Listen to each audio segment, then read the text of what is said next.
Hey guys, welcome to my mini blog. ఈ రోజు నేను వెజిటబుల్ మార్కెట్ కి వెళ్ళిన, అది కూడా చాలా డేస్ తర్వాత. అదేంటక్క నువ్వు వెళ్ళవా అంటే అవును వెళ్ళను. వెళ్లే అవకాశం మా శేఖర్ నాకు ఇవ్వడు. వస్తూ వస్తూ తనే తీసుకొచ్చేస్తాడు. అయినా మొన్నటిదాకా ఎండలేమో మండిపోయాయి, బట్ ఇప్పుడేమో సడన్ గా వర్షాలు పడుతున్నాయి.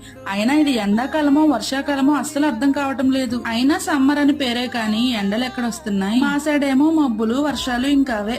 ఏంటో సడన్ గా వర్షం పడుతుంది, సడన్ గా ఆగిపోతుంది. ఈ వర్షాలకేమో బయటకు కూడా ఎక్కడికి వెళ్ళటానికి అస్సలు కుదరట్లేదు. ఇంకా రోజు ఇంట్లోనే ఉండాలి అంటే పిచ్చ బోర్ కొట్టిద్ది. ఇంట్లో వెజిటబుల్స్ ఎలాగో అయిపోయాయి, ఇంకా అవన్నా తీసుకొచ్చుకుందాం అని చెప్పేసి ఇంక వెజిటబుల్ మార్కెట్ కి అయితే వెళ్ళాను. యాక్చువల్లీ బిఫోర్ మ్యారేజ్ ఏమో అమ్మతో ఎప్పుడైనా మార్కెట్ కి వెళ్ళినప్పుడు ఓ ఏరతావు ఎందుకు, ఏదో ఒకటి వేసుకోవచ్చు కదా అని చెప్పేసి అనేదాన్ని. బట్ ఆఫ్టర్ మ్యారేజ్ ఆ ప్లేస్ లో నేనే ఏరుకుంటున్నాను. ఇంకా మ్యారేజ్ అయినాక అవన్నీ మనమే చేసుకోవాలి. ఏమంటారు? నెక్స్ట్ ఇంటికి వచ్చేసాక మా శేఖర్ ఏమో చపాతీ అడిగాడు, నేనేమో మసాలా ఓట్స్ చేసుకున్నాను. ఇంకా నైట్ డిన్నర్ అలా కానిచ్చేసాం. బాయ్.